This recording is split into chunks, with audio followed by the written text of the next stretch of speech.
This is the Dery Bros Tribecast, a podcast for diehard Cleveland Indians fans. Presented to you by waitingfornextyear.com. Now, here are the hosts, Matt and Todd Dery. Big-time downer weekend for the Indians for sure. The Tribe in some big-time trouble as well. Dery Bros Tribecast, a Monday morning, Labor Day Monday morning. Matt and Todd with you, brought to you by the Center for Advanced Dentistry, and you find us on waitingfornextyear.com. Tribe gets swept by the Rays over the weekend. And again, now 5.5 back of the Twins in the second wild card behind Tampa Bay. And Todd, that was gross this weekend. A brutal display of baseball. Outscored 21-8 by some guys that most of them I hadn't even heard of. Yeah, yesterday when Nate Lowe went deep, I was like, Nate Lowe, we're really going to get beat by this guy? I mean, he's no Gilbert Lowe, that's for sure. But, nice Revenge of the Nerds reference. Yeah.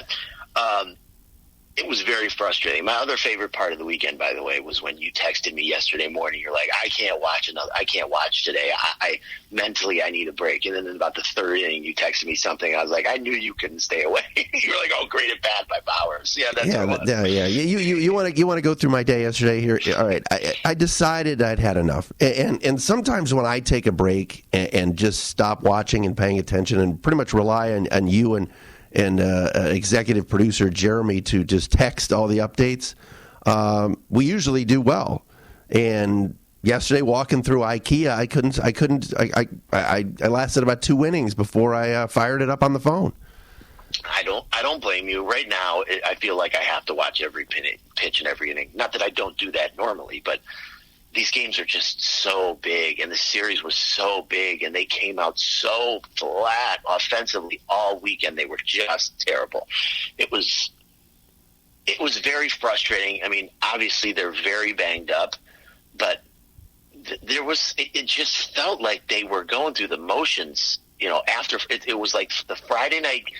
It felt like the Friday night game. Naquin tearing his ACL. Them leaving a small army of guys on base, and then the Simber coming in for some apparent reason that we can discuss later in the show. But it just seemed like that took the wind out of their sails, and then that was kind of it. I mean, they got whooped. It was a straight-up ass-kicking. And, it's one thing when you get destroyed by the Yankees and the Astros, and you look at those lineups, and you're like, all right, you know what? Sometimes you tip your cap. The better team is winning. But you can't go up and down that Tampa Bay lineup and be impressed with them. And they're trotting out every reliever under the sun, and I've never heard of half of them. And every one of these guys is like a 5 ERA.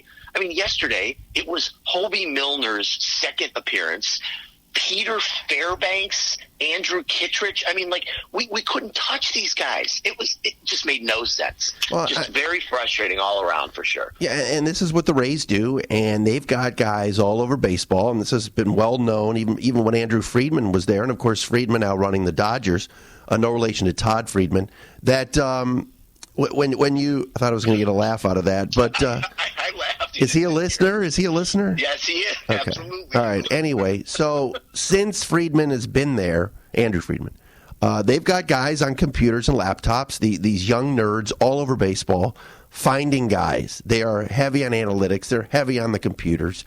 And you're right. I mean, with the injuries to Glasnow and Blake Snell, this is what the Rays do. They trot out all these relievers, and I don't know how it works, but it did. And the at-bats were feeble. The loss and absence of Jose Ramirez is humongous, and people could talk about, the Indians were winning enough games when he was going through his struggles earlier in the year. That's true to an extent, but and I texted you this yesterday. It's a gigantic step down from Jose Ramirez to Mike Freeman. Then you throw Kipnis out injured, the Naquin injury, which I think devastated the guys because they all seem to be high on Naquin and a fan of his and a friend of his, and then the Carrasco thing. This whole weekend just stunk, and it reeked of. You're right, Puig's energy is terrible right now. Lindor, other than hitting home runs, is not delivering with runners in scoring position. He's not lacing the ball. Yesterday, everything was he was trying to hit a home run off of Morton on every at bat, and he was striking out. And look, you wipe this weekend away, you got to get back home. But look, here come the White Sox. Todd, we're 5-7 against the White Sox this year. They've played us very tough. So these aren't going to be gimmies either. No, the good news is we don't see Lucas Giolito, who completely shut them down the last time out and is having his best season ever. But, we talked about this yesterday, you and I on text. It's, and Freeman's done a nice job. He made a nice diving play at second. He had 3 hits yesterday. He was the whole team yesterday. He's been fine. Okay, so I'm not here to bash Mike Freeman anyway. But it seemed like yesterday, every single time a big spot came up, it was Plawecki or Chang. Every single time. It was ridiculous. But yesterday, you have this monster game against the team that's chasing you, and your bottom 4 is essentially Reyes, Bowers, Plawecki, and Chang, and, Freeman hitting fifth. So it really, I'm going to put Freeman in that group rather than Reyes. So you got 4 guys in your lineup: Freeman, Bowers, Plawecki, and Chang, who, again, they're just not what you need if you're gonna play in the most important game of the year at this juncture. That's not 4 guys you need in your lineup. You want to have one of them in the lineup, okay, but all 4 it's a tough ask, especially when the Rays were putting their best pitcher out there on the mound. And it was tough. And again, it was another, you had to ask Adam Plutko, who is, has been a great story this year, but you're asking a guy who's essentially your 9th or 8th best starter when everyone's healthy to go out there for the, again and come up big. And it just didn't happen. It was just a fitting end to the series, a bad weekend in Tampa. The good news is the Yankees came back and beat Oakland yesterday with a walk-off, in the 9th inning. So, the Indians remain a half a game ahead of Oakland, but this is going to be all the way down the stretch. These 3 teams, we're going to be scoreboard watching like crazy, and I am pretty much resigned to the fact that the Indians are not going to catch the Twins, and I'm really just concentrating now on the Rays and the A's. Yeah, Minnesota's playing very well. Let's get into the standings. We're going to talk about the hole in the lineup without Jose Ramirez. Certainly, I want to touch on the third base coach, Mike Sarbaugh. I took a great picture of him. I was 20 rows behind him the other night in Detroit. And ever since then, I don't know what he's doing, waving everybody in. The Puig issue is certainly something we got to get into. And also Carlos Carrasco yesterday, which was a positive story in what was a brutal weekend. But you're right, Todd. The standings are the following. Just for our listeners, the Indians are 5.5 back of the Twins. They've got them 6 more times. I'm with you. I think Minnesota is back, playing very well. Their schedule's easier than the Indians' schedule, certainly when you look at the Indians having to play Philly and Washington. So then a half game back, like you said, of Tampa. A lot of that due to the fact the Indians beat the Rays once was it 1-5 against Tampa, 1-6 against the A's? Is that right? 1-6 against Tampa, 1-5 against Oakland. 1-6 against Tampa. And then Oakland's only a half game behind the Indians. And you're right. I can't believe Liam Hendricks gave up back-to-back home runs yesterday to lose a game. That's pretty crazy. Gardner and Mike Ford. I see a Ford in our future. Did you hear John Sterling's call of that home run? No, God, is that what he said? Oh yeah, that's his call. Such a tired bit. Ugh. The Yankees are Ford tough. It's unreal. Oh come on. Oh yeah, I see a Ford in our future. Come on, Pa. They love that shit though. Yeah. And if you listen to the Yankee broadcast with John Sterling on the radio, and if for those who don't know, he's in his 70s, late 70s, and he's not stopping anytime soon. He's real boring and monotone throughout the game, but gets excited when they hit home runs and has his one-liners. It's a Gardy party. It's Glaber Day. Right. Glaber Torres. But so the Indians are a half game up on the A's, and what sucks is, like you said, the White Sox come in, and I'm not chalking up 3 out of 4 automatically because Chicago's 16 games below 500. No, by the way, they've lost 6 in a row and got just torched this weekend in Atlanta. Look at those numbers. But like I said, the Indians are 5-7 against the White Sox. Tampa gets to host Baltimore this week, and the A's play the Angels, who are camping it in. So this is not, like you said, this is going to come down to probably the last weekend.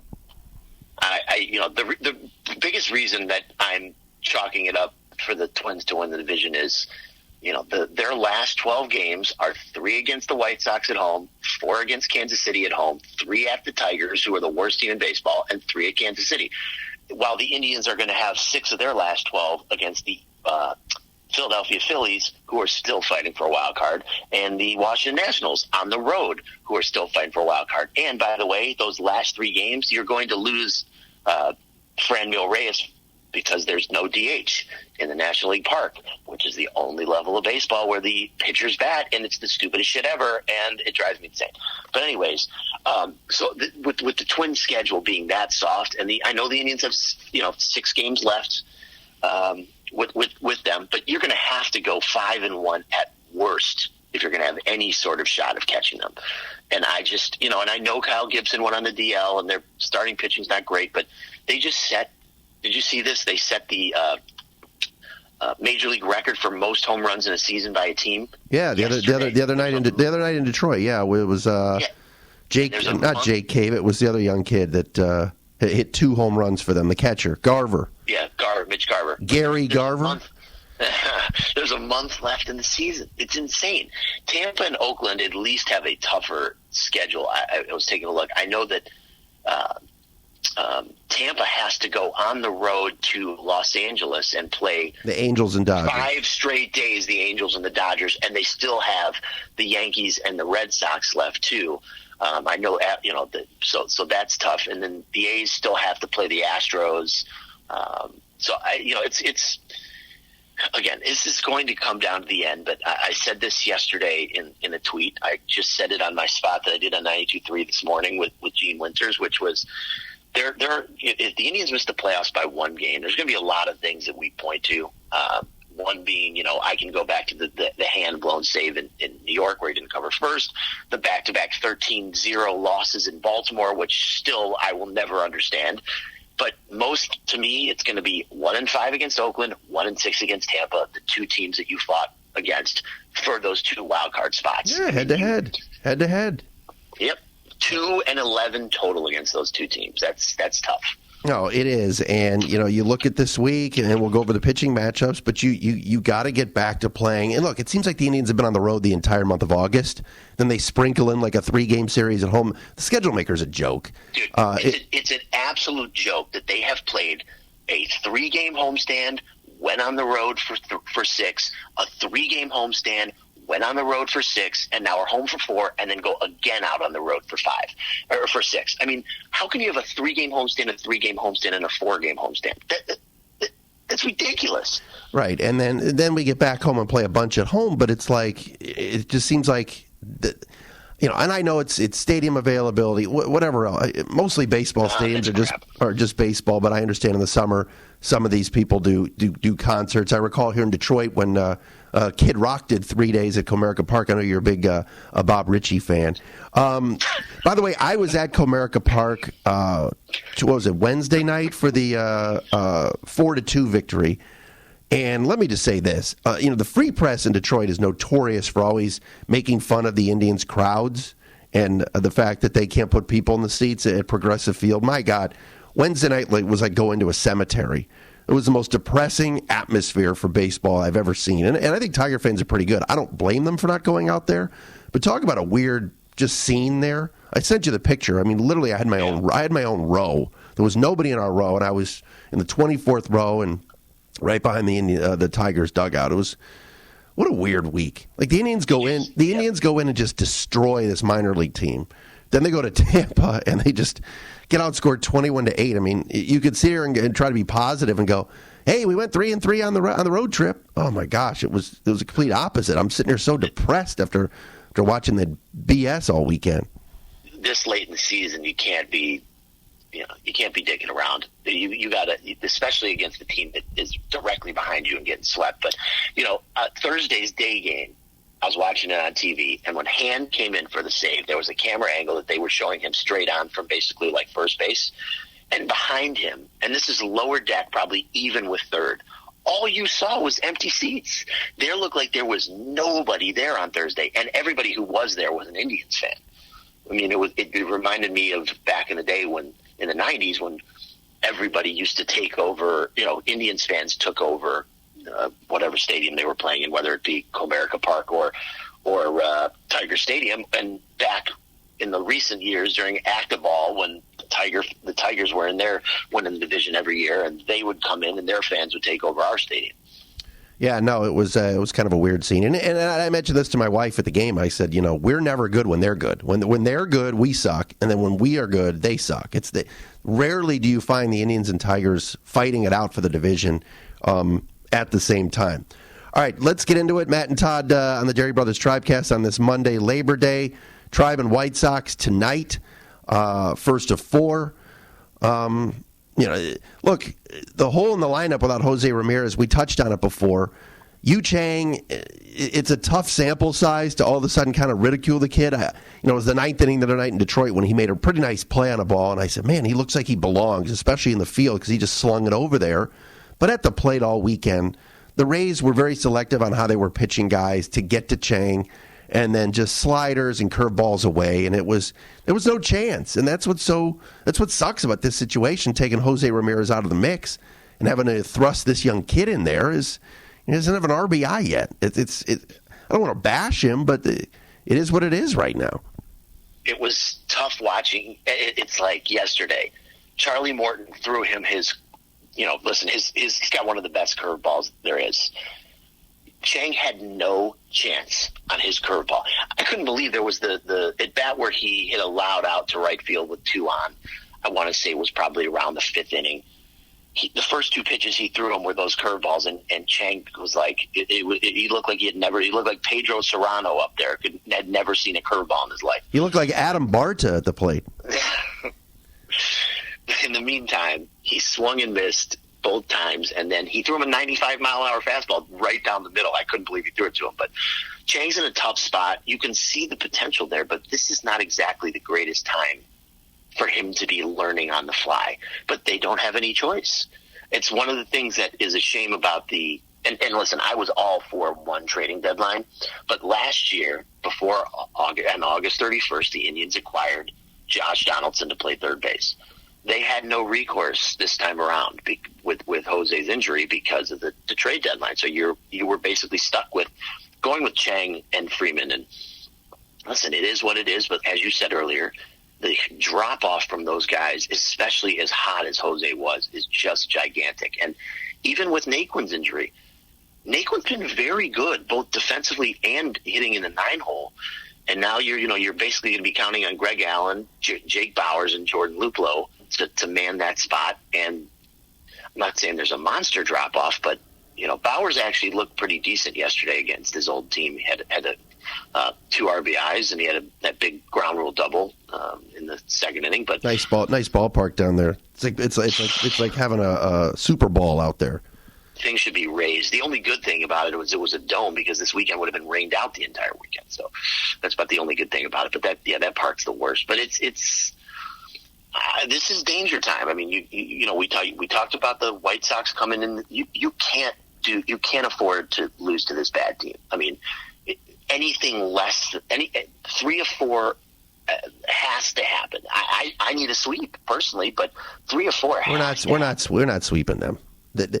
They play Moncada and Abreu. Some of the guys on that team just kills us. They see the ball at Progressive Field very well. I don't know what it is, but look, they're bad. And like I said, look at their pitching numbers this weekend in Atlanta. They gave up about 27, 28 runs. I mean, there were double-digit games for the Braves all weekend. But with that being said, they seem to see the ball pretty well in our ballpark.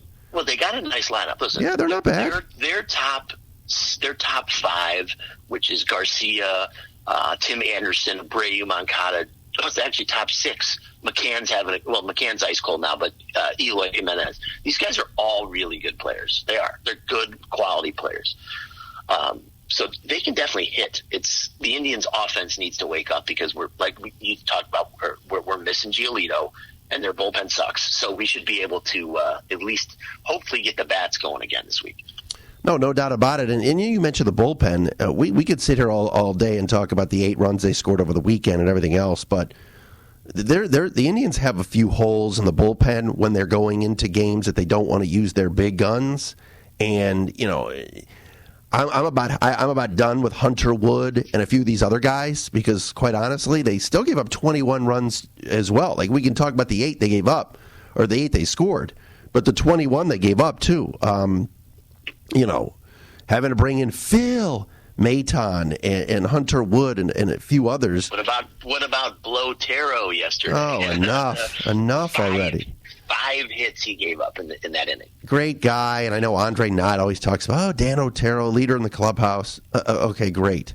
Andrew could hit him. Not performing. Yeah, not performing. So there was a reason I believe there was a reason they kept him out as long as they did, but, I'm getting Swedish meatballs at the cafeteria yesterday at IKEA. By the way, those are unbelievable if you've never had them. And then James Hoyt's pitching. I'm like, what the hell? This kid's in the game? James Hoyt, 1, 2, 3 yesterday. Meanwhile, we talked about 800 different relievers that they were going to bring up. I don't think anybody, whether it be us or anybody else, mentioned him as a possibility to bring up. I didn't even know that they still had him. And, number 50 wore 1, 2, 3 yesterday. It looked pretty decent. Why not? They've got to play better. And like you said, Friday night's game, and I hate to rehash this entire weekend, but when Bieber couldn't get any run support, and that had a playoff feel Friday night. It really did. And then once Tampa scratched, that was it. And that's what was concerning. But middle of the lineup, let's get into Yasiel Puig. I mean, because Jose's out, guys like Puig, Reyes, certainly Carlos Santana, who's always been delivering, have got to step up. I mean, Puig, you've got all the full numbers. I know he's 1 for his last 19, but he needs a shot in the arm right now. That his bat is so important, and right now a lot of weak pop-ups. He's not even making contact at times. Got to get him going. I'd like to go back to August 12th, which was the first day that he had to serve that stupid suspension for 3 games. And, first of all, the fact that the Reds didn't pull him out of the game when he was traded and didn't take him out of the clubhouse. He was on the field, and he got involved in that skirmish where he didn't throw any punches, but he was still out there, should not have been out there. And the Indians are the team that has to lose him for 3 games rather than the Reds after he was traded is so unbelievably unfair and stupid. And since then, he's in a 1 for 19, 3 for 23, and 7 for his last 48 since the suspension. It's all been downhill for him since. And like you mentioned earlier, his body language all of a sudden is different. 2 weeks ago, I was listening to 92.3, and they were having a conversation about if you would decline Kluber's option to give you more money to re-sign Puig and bring him back. And I get it. We're all caught up in Puig mania. The guy's great. The cannon arm, he's a crowd favorite, the wild horse, all that stuff. But, I also read an article in The Athletic, I believe Ken Rosenthal. It was either Athletic or Jeff. No, I take it back. It was ESPN. Jeff Passan wrote it about this winter's free agent crop. And they talked about guys who are going to get big contracts, and then one guy who may be left out. And the guy mentioned was Puig, and basically said, listen, you're not getting more than 1 or 2 years tops, because while he's 28, his defensive metrics aren't what they used to be, and he's such a wild card. If he's available for 1 year, anybody is good for a 1-year deal. Oh, sure. I always say there's no such thing as a bad 1-year contract unless that is Brett Myers. They could bring him back, for 1 year. That would be terrific. But he's got to step up. He and Reyes in particular, without Jose Ramirez, have got to step up. Yeah, that's why you traded Trevor Bauer, to get these bats in here to perform. And you're right. That's always been the knock on Yasiel is when things go bad, he sulks and the at-bats get worse. When he's hot and he's unbelievable, and then he's the wild horse and he's running around the bases. But right now, you're right. That energy is seriously lacking. Everybody says he's a great teammate regardless, but he's here to hit and is not doing it right now. This weekend, no, he's not. The at-bats were brutal. Speaking of Trevor Bauer, have you seen his last few outings? Because he keeps getting scorched. He's too busy working. He's selling T-shirts. He's selling Cookie Carrasco T-shirts right now on his website. He's very much working on his brand. It's very PK-esque, if you will. The brand. It is just like PK. Shout out. but he's walking around Van Aken with T-shirts. It's the good news is he's no longer our problem. But I just if these guys, if Puig and Reyes don't step up and Puig continues to be ice cold, and you're going to be able to pitch around. These guys are going to be pitching around Carlos Santana to get to him, and with the way the lineup is constructed right now, with Kipnis out, Freeman's batting in between Reyes and Puig, and it's kind of like, well, who are you going to face? I'd much rather be throwing pitches to Mike Freeman than Puig and Franmil Reyes. So you see Ernie Clements in Columbus. Bring him up. No, I know. Now's not the time to be talking about Double-A guys saving the season. Well, look. I mean, Yu Chang is playing basically every day, and this is what we've come to because we are so banged up. It's very unfortunate, to say the least. It is. Speaking of unfortunate, if you got problems with your teeth, there's nowhere to go, nowhere better to go than Dr. Ben Hornstein in the Center for Advanced Dentistry. Am I wrong? No, you are not. Not only do you get excellent service, my girl Sandy has been cleaning my teeth as the hygienist for, God, no, I don't know. It's been so long. It's like 25 years maybe. Not only do you get great teeth cleaning, if you need dental work, Dr. Ben is so gentle with the hands, so good with the comedy. He puts you at ease. He does such a great job there. And really, they I know going to the dentist is no fun, and nobody likes going to the dentist. But I truly will tell you that you go there, and it is a quality, positive experience. They've never done me wrong. And, our entire family has been going to Ben for forever. And does PK go there? I don't believe he does. But you get confirmation. I'll have to find that one out. But really and truly, the Center for Advanced Dentistry, if you live on the east side, is the place you want to go. Check them out at cfad.net or on Twitter at cfadbeechwood. And, let them know that you're a listener of the podcast, and Ben will definitely take good care of you and the rest of the rest of the crew over there at the Center for Advanced Dentistry. They'll do their best to make you feel at ease. So check them out. Dery Brothers Tribecast Monday morning edition, Labor Day morning, Indians and White Sox for the first of 4 tonight. Are you going tonight, by the way? I am not going tonight. I don't think that the missus wants to spend her anniversary at Progressive Field with me. Look at you. Happy anniversary. That was, well, you just ruined would have been my next phone call. But anyway, it's early in the morning here. Battery running low on the phone. I don't know why it made a noise over the air. This is great stuff. This is live on air. Hear it. You didn't hear it? So it's fine. All right, anyway. You're all good. I hope we're recording. I'm going Wednesday night and Thursday afternoon. Gotcha. Anyway. It's the big fantasy draft. Oh, for football? We had the family draft this weekend, the Dery Bros League. It was exciting this weekend. Yeah, it was very good. I had a good time. Grandma had a nice job. Did a nice job drafting her team. She was in full effect over here at the draft. With the draft room going on with 4 people drafting in this house. I made a joke about drafting Brent Hatley, and she thought it was a real person. I literally cried laughing. It was so funny. Oh, man, the Stern references are just rolling in today. All right, so the Tribe sitting on 79 wins. Just a small nugget here, because I don't want to spend too much time on this, but Mike Sarbaugh. We love Sarby, legendary third base coach, but how many more times are the Indians going to make outs on the bases, Todd, especially at home plate? I don't know if it was Friday night or Saturday night. It might have been Saturday night. The Indians are up after the Santana homer 2-0. It was Saturday. 2-0 and looking for more. And Lindor, head down, just kept going. But that's where Sarbaugh's got to be screaming to stop him. So it's 2nd, 3rd, and 1 out. Instead, he's out by a mile at home. That happened in Detroit twice. Like, all right, someone's got to get to him and be like, dude, let's make some outs at the plate, not at home plate. Due to relay throws. It's killing me right now. All right, I will. Well, number one, I will say I'll defend him in one way. The way this offense is going is right now, I think he was just trying to get a run home. You know what I mean? I agree it was a stupid send, but I feel like he's trying to he was just trying to make something happen, and a throw's got to be perfect. And yes, he was out by a mile. Also, in that, if you notice, Yasiel Puig was nowhere to be found to tell Frankie, get down, slide to the left, nothing. He was still in the on-deck circle, and it's his job to get over there. That's fair. And wave him.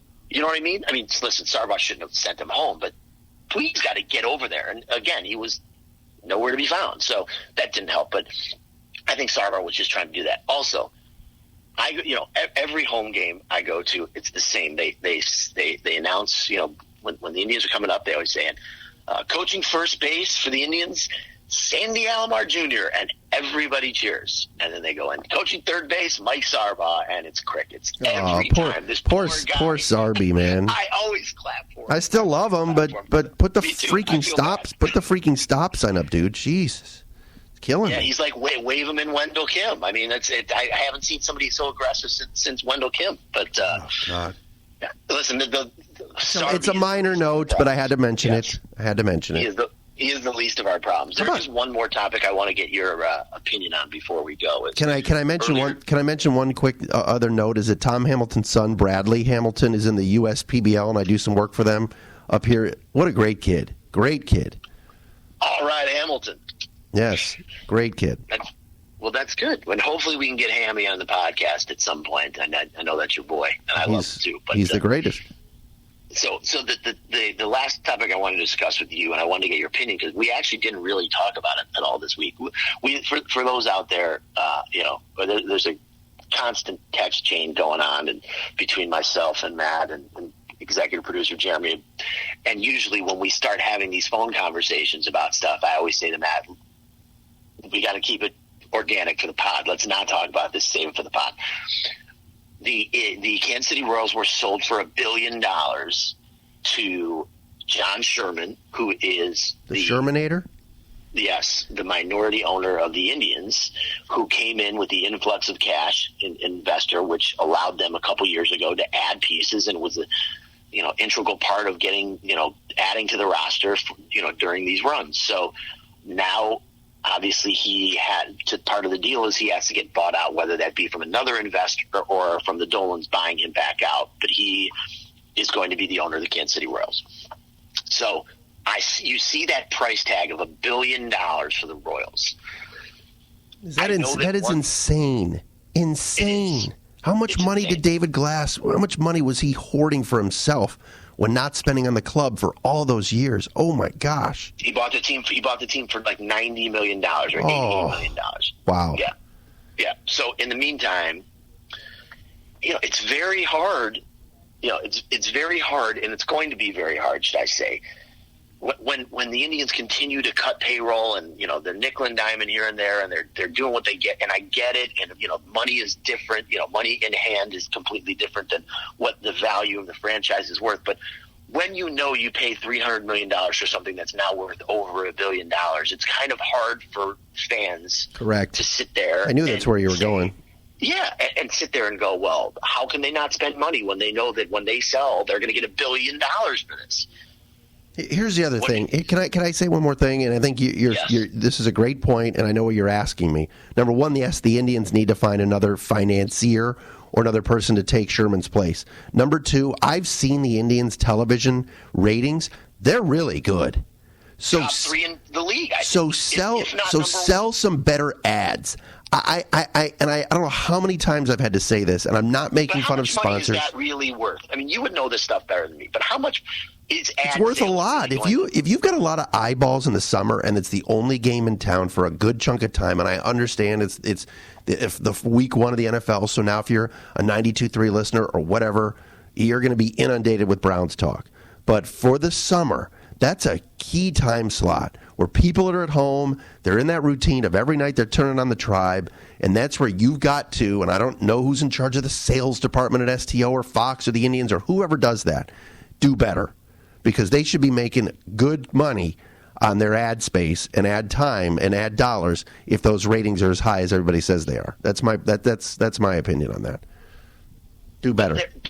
But again, ad sales can only be so much. There's got to be something else there. There's got to be another way to get. Well, they don't have a great attendance figures. I'm not saying jack up the food prices at the ballpark, but a lot of the revenue. By the way, speaking of which, this is very funny. So they email me for the renewals for season tickets next year, and they're like, "Hey, this year, if you sign up by it was like July 25th, instead of $5 loaded value on your ticket, we're going to give you $7 a ticket in loaded value. Which loaded value, for those that don't know, it's each ticket gets $5 this year towards food or drink or whatever team shop that you can use at every game." But the thing is, my tickets also went up. So what's the difference? It's a total wash. Well, I know, but I get it. They're reaching out. They're trying. Yes. Listen, they're trying. The Indians have got it. I want to support them no matter what. Yeah, and it's a really good product, and it's too bad that there aren't enough and enough, more Indians fans out there. We've talked about this numerous times. But yeah, I think Dolan's got to be creative in finding another investor for sure. And if he's going to take it in himself and say we got this ourselves, then he's got to be very careful with publicly the persona that he puts out there, because he had a rough February and March with some of his comments. Notice he hasn't said a word all season, which is probably a smart thing. Well, we'll see how the season. At the beginning of the season, they probably told him, "Okay, do me a favor, keep your mouth shut, don't say a word." And what's going to be very important is if the Indians can somehow get that first wild card, that's a huge gate to get. To host a wild card game, even if they lose it, like they did years ago with Salazar and the Rays when Delman Young hit the home runs, that's a big game to get. And I don't know how they budgeted. If they budgeted for, we know we're going to win the division again, so we're going to have at least 1-2 home games, whatever it is. They got to be very careful with that. I don't know how they budgeted, and they won't tell us. But I think it's a good point you bring up, and it should be something that's a minor concern, because Sherman, obviously, his money was spent and utilized, and you hope Paul finds somebody else. It's pretty cut and dry. It's got to happen. I hope that they didn't just buy him out and buy him back. I hope that, my guess is these things don't come together, right away. They're having conversations now. He's known about it for a while. Sure. And he's been out there looking. They've been out there looking for a replacement. So, what'd you think of Cookie Carrasco coming back? It's going to be important for the team, and they need his arm. And from a baseball standpoint, it's kind of a tough day to be like, Kipnis crying in the dugout and all these hugs. Meantime, the team played like garbage. So, and it's not getting a lot of national love because Verlander spun another no hitter. I'm sure he got his usual shot in the arm, no pun intended, before the outing yesterday. As they continue to trot out 100-mile-per-hour guys in Houston. Man, I don't know how they do it. It's incredible. Man, that must be a hot radar gun down there. Wink, wink. Anyway, but the Carrasco news, at least locally, it sounds like in Cleveland got a lot of love. But, man, what a story. He's pitching with leukemia. It's unbelievable. And, you mentioned Jason Kipnis. And the moment for me yesterday was, it was great when Cash had Tampa out there clapping and everybody, Class guy. Total class guy. But he was a part of his, comeback. He was the guy, if you recall, I believe it was 2013 or 2014. I don't remember the season, but Carrasco was moved to the bullpen, and they put him into the stretch only, and he's only pitched out of the stretch since. Right. And Kevin Cash was a big part of that. So, he was the bullpen coach. Yep. Yeah, he has a special place in his heart, obviously, for Carrasco. So I thought that was really a great thing. But my favorite moment was they showed after the inning. Carrasco came into the dugout, and Kipnis gave him this big, long hug, and you could see all you could see was Kipnis' eyes, and they were totally watered. He had tears in his eyes, and I was, you could tell what a genuine friendship. You read the articles all about, they're very close, and it was just very heartwarming. It was great, in Tampa where his family is, and, he, obviously the baseball part aside, it was just a great moment, but like you said, he's going to be a big, important part of this bullpen moving forward in September. So hopefully he got the butterflies out, and moving forward, he can be a big part of this pen for the last month. I mean, you go down East 9th, or you go to PK's neighborhood, or wherever you are, and you ask people about who the legends of Cleveland sports are and who the guys that are our guys are that are current or recently current. And obviously Joe Thomas would come up, or LeBron or whomever else. But Carlos Carrasco's name's got to be in that conversation just because, and it wouldn't be to most casual fans because it's not a household name. But he's a Clevelander through and through. He wants to be here. He stayed here. It's interesting you bring this up. He was someone who took less than market value, not once but twice, to stay here because Cleveland's his home. I think it's more of because and the Indians don't resonate in this town the way LeBron James did or the way the Browns do. So, but yeah, I mean, he's a guy, and even Carlos Santana. I think that fans now appreciate Carlos Santana way more than they did before when he was gone, and now he's back, and he was the same guy. Cleveland's my home. I love it here. He kept his house, wanted to live here after. So these are guys I think, and Kipnis also. I don't think there's any question about that. All right, pitching matchups. Let's do those before we wrap up here tonight. The Indians will trot out Aaron Savali, who all of a sudden is this young, I'm not saying ace, but a very important part of this rotation, pitching against the great Ross Detweiler tonight. Yes, the former Indian left-handed reliever is actually in their rotation. Clevenger on Tuesday against Dylan Cease, who is one of their top prospects who's up and has had his struggles, a right-hander. Shane Bieber against Ivan Nova, who had a under 2 ERA in August. And for some odd reason, the Indians have struggled with the 3 times they faced him, but he's hittable.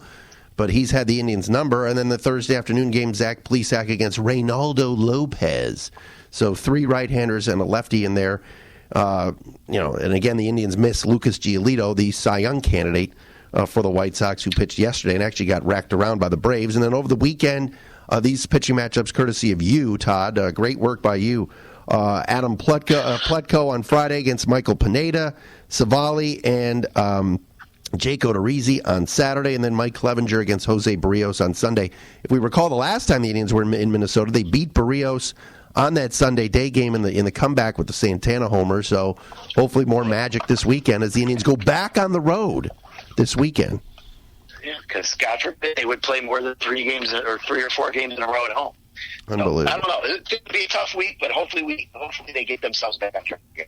All right, brother. It was a pleasure. Happy anniversary, and hopefully a better week ahead for the red, white, and blue. That's for sure. That's all we can hope for. Let's knock down those White Sox, hopefully 3 or 4 or a sweep, and then on to Minnesota.